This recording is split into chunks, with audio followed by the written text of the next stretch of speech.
Hello everybody and welcome back to the P1 podcast with Matt and Tommy. The final race, Abu Dhabi 2023, is what is awaiting for some waffle from us to you. We are here, Tommy, for one final time to review the race around the Yas Marina circuit. Are you shedding tears for the fact that the season is over, for the fact that Max has had 19 wins and it wasn't 20 and you feel robbed? Yeah. Where do you stand right now? I'm just upset that I'm not going to hear the Dutch national anthem for at least 97 days. I don't know what I'm going to do. Nah, there is no way that you do not play the Dutch national anthem every to night. Grace as she goes to sleep. I feel like you'll be brainwashing her, like it's over the little baby monitor. It'll be just playing on loop. Good times. But yes, well done to Max Verstappen for ruining everybody else's chances of any kind of happiness. But anyway, before we dive into all the stuff that went on in Abu Dhabi, we've got a 5-star review to share with you from Unhappy01. I hope they're happy now. From South Africa. This is the best podcast. Love you guys. All the jokes, laughter, seriousness in inverted commas. Matt's heartbreak moments. Thank you. Remember, if you want your 5-star review to be read out, please do leave us a review. Let us know why you love this podcast, and we may well read it out next time. So thank you so much, Unhappy01, for that one. Right, Tommy, let's begin with your most memorable moment, shall we? Well, my most memorable moment is pretty much one of the only things that happened in the race that was particularly exciting. But it was, of course, Max's defending on lap 1 from Charles Leclerc. And I think it pretty much summarised Max Verstappen's season of just like, why are you so good? It's almost obviously irritating for every other fan of any other team, because Charles Leclerc was alongside, almost ahead, what felt like about 3 times. I still don't really understand how Max, particularly the second one, the second chicane, managed to stay ahead so easily. Just made it look effortless, like a lot of the season, really. He certainly did. It was a masterclass in defending, if I'm being brutally honest. And I was wanting, obviously, the other driver, Charles Leclerc, to make it through, because that was the only chance of us having any kind of fight for P1. And look, now that we know the outcome of the race, it wouldn't have mattered because as soon as the Ferrari goes on hard tyres, it loses all speed. But the mediums, they were looking pretty good, and Charles was all over the back of him. I thought turn 1, thought he's got him. Nope. Down the straight into the hairpin, I thought he got him. Nope. Max swung round the outside, and I think it's great defending from Max, but I think it also allowed for us to have that sort of epic battle for that lap due to the trust that those drivers have in each other as well. They always seem to give each other racing room. Whether that's something that I can kind of turn into a slight bit of improvement that I'd want to see in Charles Leclerc moving forward, where Max Verstappen, if that's the other way around, I think Max Verstappen is going through because he's doing what he does best, which is bleeding off the brakes and not giving that lovely, comfortable, cushiony racing room that Charles Leclerc likes to do. That's the way he races. And perhaps when he starts to fight for championships, that tenacity will increase and maybe he will go for more risky defences and overtakes. But that's something I've just thought of on the fly, because I think, if you put it the other way around, I'm not sure Max is so friendly with the room. Well, that he literally wasn't in the last race, was he? And it's you're right. I didn't really think about it, but if you look at, particularly off the line, like Charles got an unbelievable start. He got such better traction. He was alongside, and if that's Max Verstappen and he's alongside and has the inside line, nothing is happening other than him being ahead into that corner, even if it results in pushing the other guy off or completely missing his braking zone as well. He would have absolutely gone for it. So I think it's a fair criticism, but maybe part of it is that Charles didn't want to risk losing the chance to actually fight in the race and end it all at turn 1, which you always run that risk if you dare attempt to race Max Verstappen. Question from Opinionated SF19. Let's talk about that lap one, though. We are. If P2 in the championship wasn't on the line, would Charles have been more aggressive with Max, as he would have nothing to lose? I don't know if we're putting too much weight on this whole P2 championship fight. I think that Charles definitely went for it on more than one occasion, but had that sort of politeness, I would say, in his racing, where, especially in turn one, he braked reasonably early, made sure to hit the apex, not run wide at all. I think if you put it the other way around, Max into turn one is bleeding off the brakes, running wide. Charles then pushed wide off the track, and then it's a lot more chaotic. But that's just the way Charles drives. Whether that'll be something that we criticise later down the line when he's fighting for more wins and for championships, which undoubtedly he is going to. Next year, yeah. He'll be a 10-time world champion by 2040. You've heard it here first. But yeah, that's just something that kind of we've both noticed now with that. But I don't think he would have changed his stance. I think that's just the way Charles drives. Yeah, and as well, like, you got to think that he could go for an absolute mad lunge, crash into Max Verstappen, and end his the greatest race of all time. Yeah, great for all the fans that are watching when Yuki Tsunoda picks up the pieces and wins. But the problem is that he ends the year like that. Then there's that you get the whole winter break. Not that I think drivers care too much, or they're actually saying that. I feel like Charles is probably one of the ones that does and beats up himself quite a lot. But he's on Twitter, so exactly.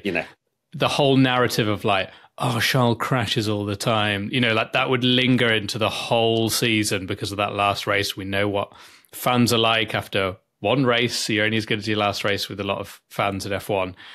And that would like linger for the whole thing. Whereas, it's a lot more sensible to give it your best shot. Didn't happen, but you secured a brilliant P2 in the end to end the season on a high, and somehow finished ahead of Sainz in the championship, which didn't look at all likely at the start of the weekend, but he did. Yes, he had a rather large stinker, didn't Carlos Sainz? But we'll get onto his strategy a little bit later on. Next question from Slosh4000. Do you think we will ever see another dominant season by another driver to this level again? No, I do not. I don't think we will ever see that win ratio percentage thing. Good words, Matt. I'm really tired. I literally got up at 2:30 this morning to fly back from Sweden. But I don't think we'll see that win percentage beaten. 19 wins out of 22 races is an absolutely remarkable achievement. And I said this in funniest tweets, but I'm going to say in the podcast as well. I will back Max Verstappen to the hilt when it comes to this season and the achievement that he has managed. He has not had a more dominant car than the other cars we have seen in recent times. The Mercedes, the Red Bull previously to that, even the Ferraris of Michael Schumacher days. Max Verstappen's car was not that dominant. He was not winning by a lap. He was not having 4 or 5 cars on the same lap as him. He had to be perfect almost every weekend, and he was, which made him look like it was a dominant car. Perez shows that is not a car that is so easy to finish second place in, like Valtteri Bottas did on so many occasions when Hamilton was winning.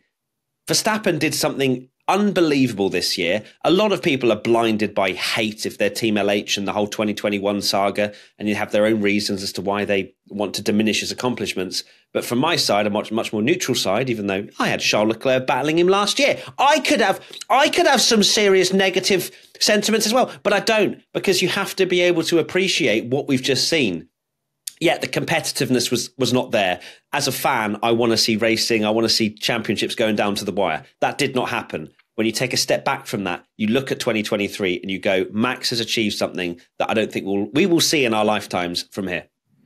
No, absolutely. You've hit the nail on the head, really. The fact that, when we're watching the season, even as a Max Verstappen fan, you want to see him racing. You want to see, we want competition. This is the problem with Formula One. It's kind of, in other sports, greatness is perceived in a completely different way, but in Formula One it always has this kind of boring tag, and in a weird way, like, this has happened. It's not a new thing. You know, like Hamilton had it all the time where it's like, oh, he's only winning because he's in the best car. And of course, the car does make a good, like a huge chunk, like a huge percentage, but you have to deliver. And Max Verstappen has delivered the greatest Formula One season ever. Like, I don't think you can question that, because you can look back at drivers in dominant cars and they've not done anywhere near what Max has done in cars that are even better, you know, and then people will go, oh, well, his teammate's rubbish. But like, you know, Hamilton didn't get anywhere near to winning 10 races in a row in a Mercedes when Bottas was being useless as a teammate, and that car was really good. Michael Schumacher with Barrichello. You know, these are all amazing seasons of Formula One, but Max has just taken it to another level. Like his win percentage to beat a record from Jim Clark from when there was, what, like 6 or 8 races or whatever it was, is absolutely insane to do it over that season. And it just sums him up that he just never has a day off. Even what we were just talking about earlier, could have quite easily gone, oh, I've already won many races. What's the point risking my front wing or whatever in this battle with Charles? No, I'm going to win again. And I'm going to go into the season where everyone thinks I'm unbeatable, and it's all part of his mentality. And yeah, despite, we'll look back on this season as, you know, it's not been the most exciting season now, but when Max retires, you know, a few years' time or whatever, like whenever that is, like we'll look back on this and it will get the credit that it really deserves, because it is the greatest season we've ever seen from a driver. Definitely. Hear, hear. Let's move on to my most memorable moment now. And of course, it's about Charles Leclerc and the master plan that he was cooking, chefing up in the cockpit to try and get Ferrari P2 in the championship. Now, to fully sort of explain what was going on, Perez got a penalty, which we will discuss very shortly. And essentially, Charles had to try and get Russell to finish behind Perez, but for Charles to finish ahead of Perez at the same time, which, granted, is one of the most difficult things, I think, to do on a racetrack where you don't have live timings unless you look up at the screen and see how far you are behind a particular driver. I mean, I'm sure that the team could feed that kind of information, but it's Ferrari, so probably not. But it was Charles that was coming up with that strategy to try and help them secure P2 in the championship. And on one side, I'm really impressed by Charles and that he has that capacity to be constantly thinking about that sort of stuff and how we can help the team. On the other side, I'm thinking, where's this comes from Ferrari? Do they want to finish second? Is this the master plan? Were they trying to bait Mercedes into winning or finishing P2 in the championship all along, and they want that incremental advantage on the wind tunnel time? I don't know. I'm frustrated on one side because Charles shouldn't be telling Ferrari what the strategy options are to try and finish second in the championship. But also on the other side, I'm like, my guy. Yeah, absolutely. Ferrari, it seems, and this has been a case pretty much all year, that the drivers always seem to pick the better strategy than Ferrari themselves. And when the drivers take it into their own hands, it normally seems to be better and they're the ones thinking of it. Whereas, you know, the Red Bulls of this world, you know, they're on the radio thinking that all the time and how to like maximize things and stuff. So it's very clever from Charles to think about that. It showed that they did want to get P2 to a point, but it was never going to be like ridiculously extreme. Like they gave it a good go, but I don't think they were ever going to do, you know, a Hamilton on Rosberg in 2016 where he's backing up the whole field, because it's one of those things where it's worth a try, but it's because it's only P2 in the title. It's not something that you're going to like go absolutely ridiculous for and risk finishing P2 and ruin your whole race for. Not finishing P2, you mean? Yeah, sorry, him not finishing P2 and Ferrari not finishing P2. Yeah. Because that was the risk. Of course, he didn't want to throw away a P2 in a Formula One race. You know, it's still something that I'm sure Charles enjoys, is being on the podium, and I'm sure there are moments where he thinks about the times where Ferrari and himself have maybe made a mistake and it's not gone well, and then they become the meme of, well, to be fair, I mean, when does Ferrari not become meme of the week? It's pretty tough, but I think he did all he could to be able to manage that and to be able to measure, as I say, that 5-second gap and to hold up Russell by about a second, but also not get beaten by Perez was an incredibly difficult thing. And Charles did all he could. It was just a shame that Sainz wasn't able to score any points and had one of the worst weekends, I think, of this year for him. Question from P1 Patreon member Ruben. Did Perez deserve the penalty? No, he did not. That was a racing incident. I will gladly back that one. Yes, he made some contact. Yes, he misjudged it slightly. But Norris didn't end up in the wall. Norris was able to carry on. Norris was ahead of Perez. There was no advantage gained, in my opinion. Yeah, it was a little bit clumsy. And I'm not saying it is categorically not... He's not categorically deserving of a penalty. But in my opinion, I think that's a racing incident. He then eventually gets past cleanly. And, we carry on. Rubbing is racing. Not sure that was rubbing. I think it was more like punching, yeeting. But I don't know. I just felt like it was, drivers are supposed to go for moves. They don't make it. Norris can carry on. He gets that advantage back. So for me, I don't think there's really too much more to be discussed, in my opinion. I think they were very trigger happy on the penalty there. Of course, it is. And that's not just because I wanted Ferrari to finish second, by the way. Just FYI. Just wanted to, preface that. Yeah, I mean, Perez, of course, he, missed the apex, so it's more on him. But it's not, if Lando dived out of the way, cut over, Perez is just letting him back, staying behind him and goes for another move again, which is exactly what he did.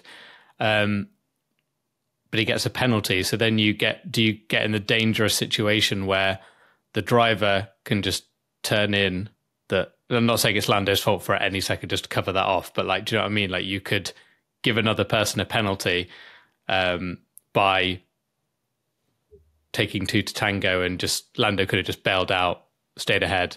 Because of course, Perez has That's gone a good deep. point, actually. That's a really good point. Because it's not an absolute carbon copy, but let's say, for Charles example, Leclerc Verstappen turns into Verstappen at lap one of Vegas. That, or what happened in 2021, where Verstappen lunged on Hamilton, Hamilton carried on, and yet it was seen as Hamilton's fault rather than Verstappen's fault because of the way in which he then darted over the track. Lando did the same thing. It would then be, well, Lando's cut the corner. Does he deserve a penalty? So you kind of, that's something to take into account as well. Yeah, exactly. And the fact that it then, gets sorted out, Perez goes for the move again, it's clean, get on with it. I don't personally want to see things get penalised for every little bit of contact, particularly when it's bumping wheel to wheel. He's not taking his front wing off or something like that. It was just wheel to wheel contact, hard racing, didn't quite work out for Perez, did it again. So let's just move on. And then kind of what you alluded to as well, it gets to the point where if they're going to give 5-second penalties for everything like that, drivers won't attempt moves because they know. And I feel like that's something Formula One used to do. And then we always used to say this whole thing of no one's going to go for moves anymore because you just get, if it's slightly wrong, you'll get a penalty. There needs to be some kind of leniency. And I'm surprised there wasn't. So I think it was very harsh on Perez to give him that penalty. And it also did, I know this has nothing to do with it, like you said, but it did rob us of watching him fight Russell, and it would have had a new dynamic. Not that it shouldn't be anything to do with the steward's decision, but that was just a shame. Just an additional thing. Yeah, for sure. And of course, then Perez, after the race, being investigated for his comments after the race about the stewarding decisions, because he was not happy at all. I can't believe that. And I get it. I get why he was so aggravated by it, but then also to be under investigation for, I don't think he said anything particularly out of hand. How many times do drivers go, this is a joke or whatever, and they get a penalty? Where's this come from? Unless there was a particular quote that we've missed where he's called the stewards a bunch of clowns or something, which, potentially. But yeah, I don't agree with that, and I don't agree with him being under investigation either. I think Perez has been a little bit hard done by in this Grand Prix. Emmanuel Thorpe comes in with a question. What happened to Ferrari's strategy with Carlos? Could they not have pitted him with 10 laps to go to try to get back in the points? It was a roll of the dice for Carlos Sainz, absolutely. I found it a little bit strange. I mean, they rolled the dice at first by starting on hards, going on a different strategy, hoping for everyone to have pitted and then a safety car comes out. But that didn't happen. Then they committed to another set of hards. So they were then again saying, okay, Sainz, we're not even going to try and catch anyone on a two-stop strategy. We're literally just going to risk it all and hope for a safety car. Because that's what they've done. They stayed out on the hards, much past where you then switch on to the mediums at the end, like Stroll did, for example, on his two-stop strategy. And they just looked a bit silly. I'm not going to be too harsh on them because Carlos Sainz wasn't quick. He wasn't that quick this weekend. He made mistakes, as we've seen, got knocked out in Q1, and wasn't making a huge amount of progress on his strategy.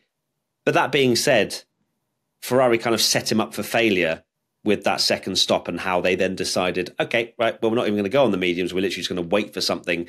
And Abu Dhabi is not known for its safety cars either, just purely because of the way the track is.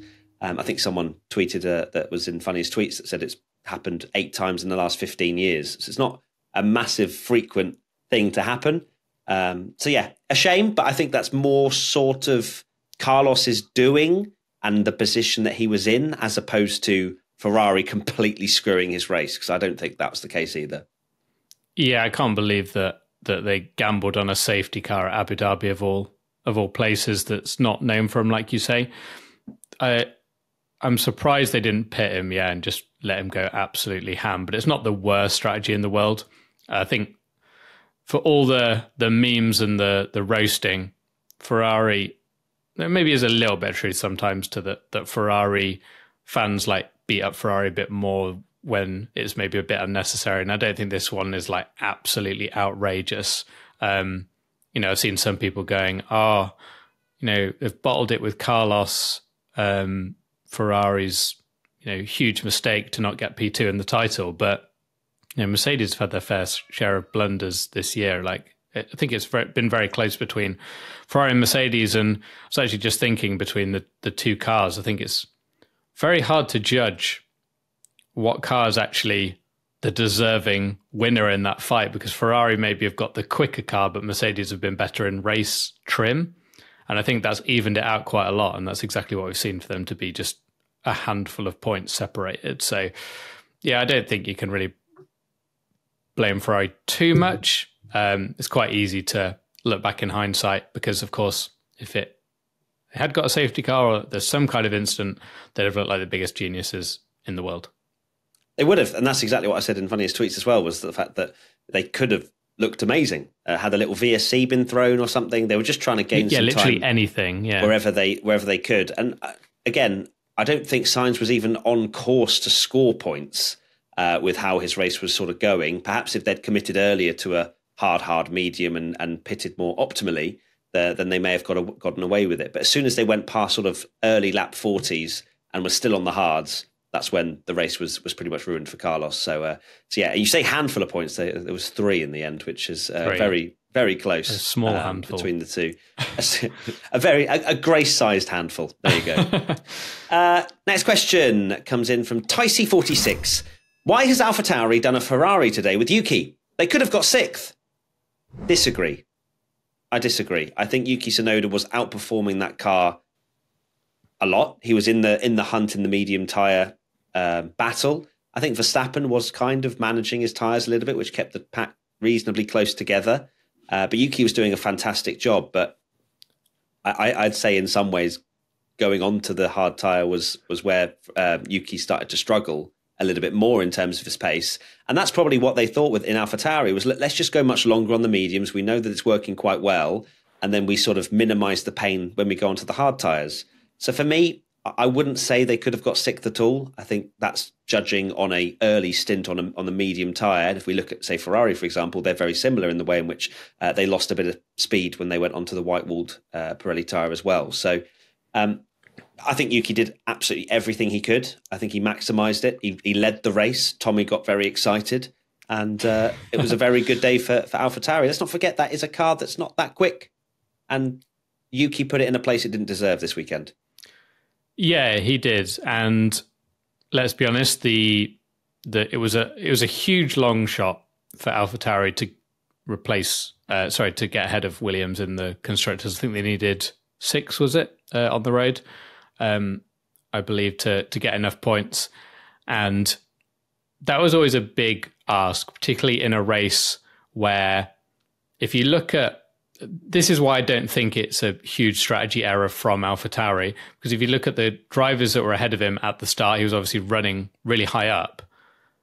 Fernando Alonso got ahead. Maybe he could have beaten Fernando Alonso if they'd done a similar strategy. Who knows? But that's probably only one place. Perez was doing Perez things like he always does, where he qualifies low and gets through the field, and was going to beat Yuki anyway. And no one ahead of him retired or anything, and there was no real retirement. So this is the problem with the strategy, that it's not.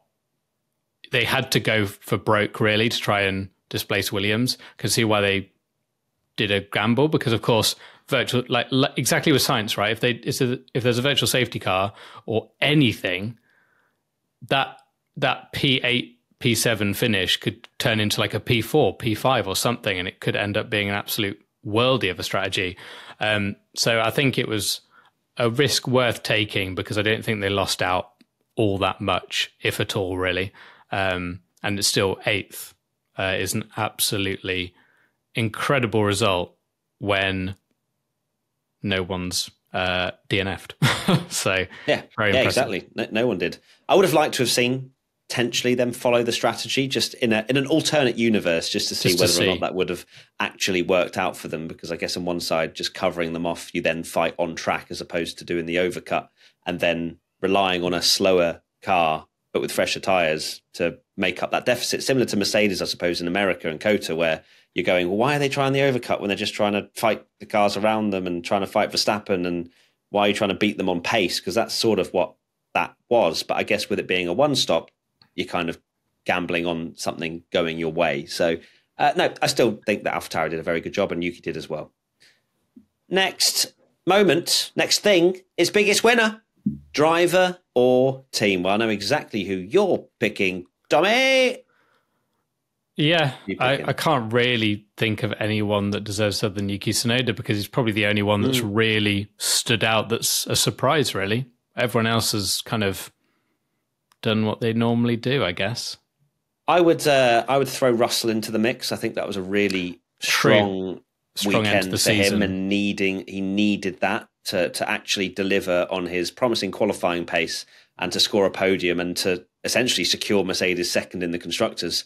So without him, Ferrari would have got that. So I think I might lock him in just purely because you're going for Tsunoda. Yes, I think he does deserve commending somewhat. Biggest loser. Is it Haas, or is it Alfa Romeo, or is it Sainz?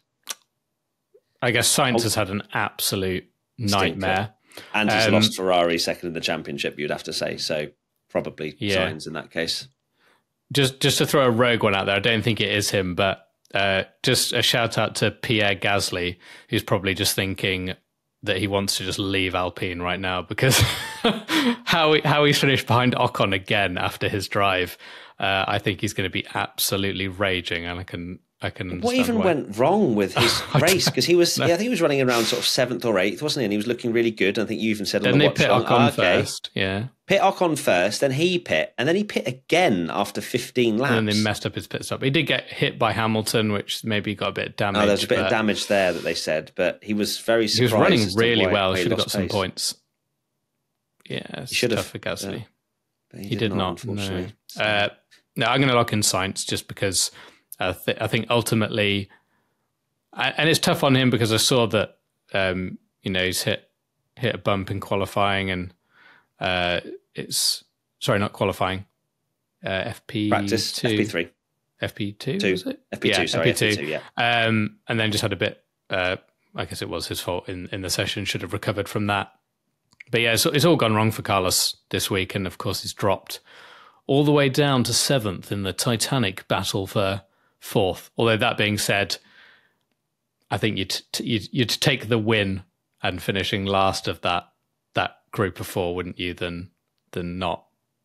Yeah, exactly. The only driver, only non to win that wasn't a Red Bull driver, Mad. Which is insane to say the least. Season. Speaking of what a season it's been for predictions as well.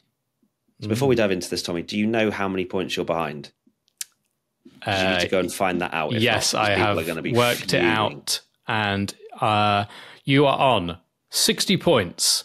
I am on 56 points. So I'm 4 behind. So you're 4 behind. Here we Has Tommy chefed? This is the question. Here we go then. Biggest good surprise. I went for McLaren.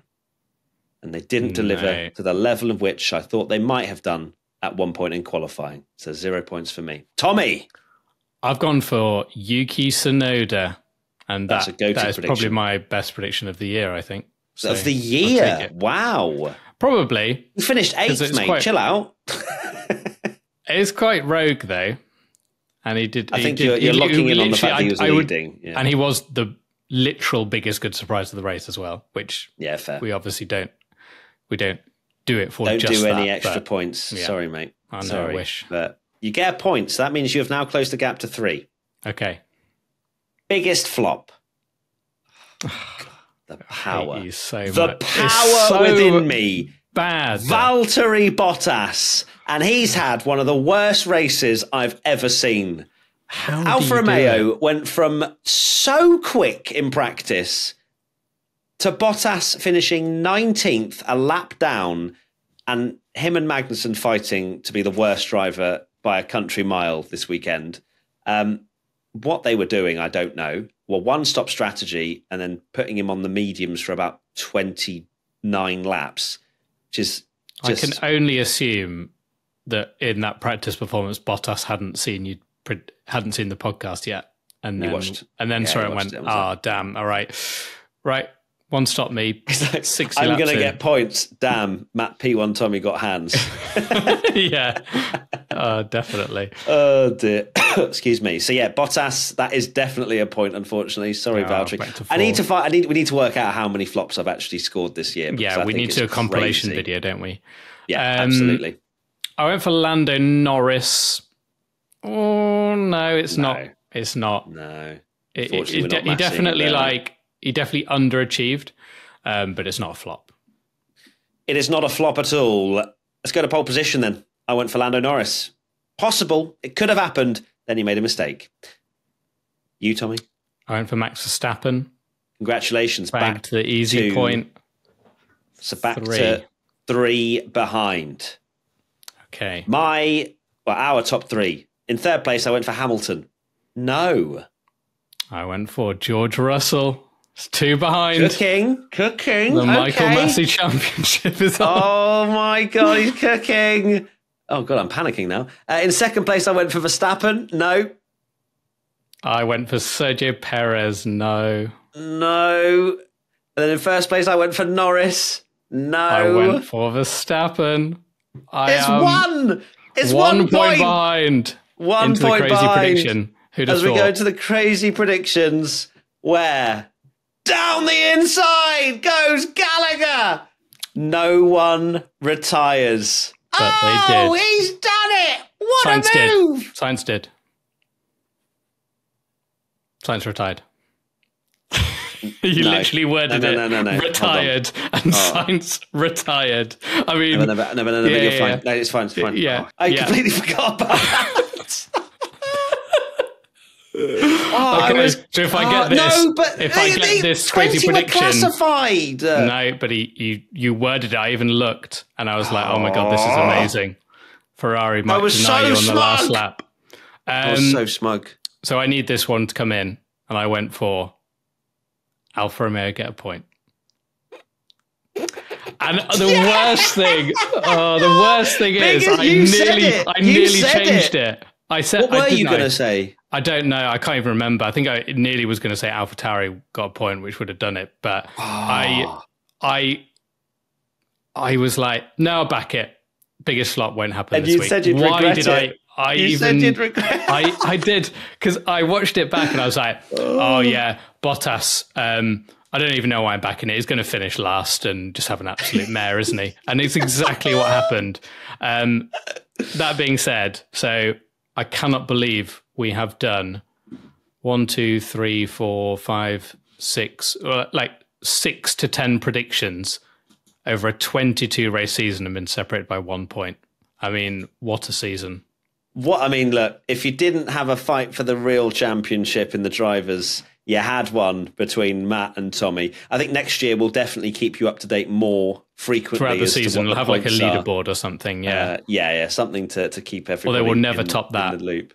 Although the only thing that would have topped it, which would have been absolutely hilarious, which would have just been too perfect for content, is if you'd have been denied by Ferrari retiring on the last lap of the final Grand Prix to deny if I was the prediction 1 point win. behind or something. Yeah, that would have been so funny. Like people wouldn't have actually believed us that like we hadn't rigged that if that. Yeah, because I also would have been smug and been like, nobody retired, and then Sainz retired on the last lap. Ferrari just pain, but alas, no. But my God, we cooked with that Massey Championship, didn't we? 1 point. We really did. Wow. Well, congratulations, Tommy. I look forward to whatever my prize will be. Just let Charles win a race next year. That's what I say. I'll allow Grace in her new Ferrari overalls. Yes, I'm so ready. Oh my God, Ferrari are going to be so quick. And then over to your 3 crazy predictions for one final time. Davis Fang says Haas gets a point. Nope. They were very exactly washed. What we thought. Yeah, Hulkenberg literally fell to like 17th almost immediately, didn't he? We were sat there going, that's kind of what we thought would happen. And 83 seconds off the lead by the end. Just classic Haas just going, we'll just cook our tyres to smithereens. And what is the point? They're campaigning for points in qualifying, aren't they, really? They really are. All that jazz. Stroll on the podium. Equally bold. Stroll not even in the points. I did find it quite interesting. Point. Oh, did he get 1 point? He got 1 point, yeah. Congrats, Stroll. I do find it weird that Aston Martin, again, I think I pointed this out before, but again, they're the only team that decide to do some sort of cycle through their hard tyres before they then go out for the race. It's like they never use a new set of hard tyres, which I find quite interesting because no other team do that. So I'll just add that bit of information in. And then finally, Realm Copia. A driver will win their first ever Grand Prix. That is a point. Well done. Yeah. Max hasn't won this year, has he? Yeah, I don't think. You can't even laugh at that. I can't wait. I can't wait because you support Leeds United, so I'm really excited for when that luck comes into Formula One and Verstappen is actually in some kind of car that doesn't. Well, it's just not going to happen, is it? We're here for another couple of years at the very least, where Red Bull are dominating, and I'm very much looking forward to it. So we will be doing our F1 to 10 driver ratings, as you always look forward to. One final one of those, and that is pretty much it. I don't know if there's anything else we should really talk about in this race because not a lot happened, did it, Tommy? No, surprising for Abu Dhabi. It's normally such a thrilling track for a season finale. The sarcasm is off the charts at the moment. I'm loving it. Logie Bear didn't finish last. Want to probably shout that one out. Congratulations. Saved his season. He saved his season with a solid 16th. That is, actually, that is one thing to mention. Shout out to Logie for beating Paul de Vries in the Drivers' Championship, if you saw. Who drives for Trident. Who drives for Trident from Estonia. How did they get that wrong? Well, actually, it's obviously a glitch. And there's a driver called Paul Aaron from Estonia who drives for Trident in F3. So I don't know how the system has got confused. But the funny thing is I tweeted the graphic and that Paul Aaron guy replied saying, hey, don't be rude about the fact that it shows that he is last in the championship. I know, you say you can say whatever you want about Logan Sargent, but he's absolutely destroyed Paul de Vries from Estonia. Exactly. But yeah, Logie's not had the best season. But I did read that James Vowles was on the radio at the end being like, oh, well, next year, so maybe he's staying. Wow, you sound enthralled by that, Tommy. Yeah, well, a well-deserved seat. P21. Didn't even finish P20. Oh look, I couldn't even give me that one prediction of him finishing P20, could he? Just had to deny it for me. I love that. I can't wait to reflect on our pre-season predictions and how well we've done, because we predicted the whole first to 20th in the championship. Yes. And I'm pretty sure I put Charles Leclerc at the top, so that'll be good to reflect on. But yeah, lots of stuff that are coming your way. Don't worry, we're going to keep you entertained all the way up to pretty much Christmas, I'd say. And we will see you. Actually, we've got loads of cool stuff coming out as well. Driving Formula E cars and Daniel Ricciardo road trips and this, that and the other. So lots of stuff to look forward to. Thank you. I want to say a thank you. I've been saying thank you everywhere on Twitch and on Twitter, but also I want to say a thank you on the podcast, whether that's audio or video, for your incredible support this year. On the audio side, we've hit 10 million listens, which is absolutely ridiculous. It's a number that I can't even begin to fathom, especially considering we've only been going for 9.5 months. And we've enjoyed every single second of doing this podcast, haven't we, Tommy? We sure have. And I will, echo your statements. We said it on Twitch to all you lovely people that have kind of supported us on Twitch, but to also anyone watching on YouTube or listening on the podcast, your support has been absolutely amazing. I can't believe it's the end already of our first season doing this. Like we've mentioned before, it was a terrifying leap to go solo, and I couldn't have imagined it had gone even 1% as well as it has been. So thank you all for the support and continuing to listen and enjoy our waffle, even in a season that may not have been the greatest in terms of entertainment. But next year, when Charles Leclerc and Verstappen are battling out for the title, please, there'll be some spice. I'm so down for that. I'm so ready. Charles Leclerc comes out on top.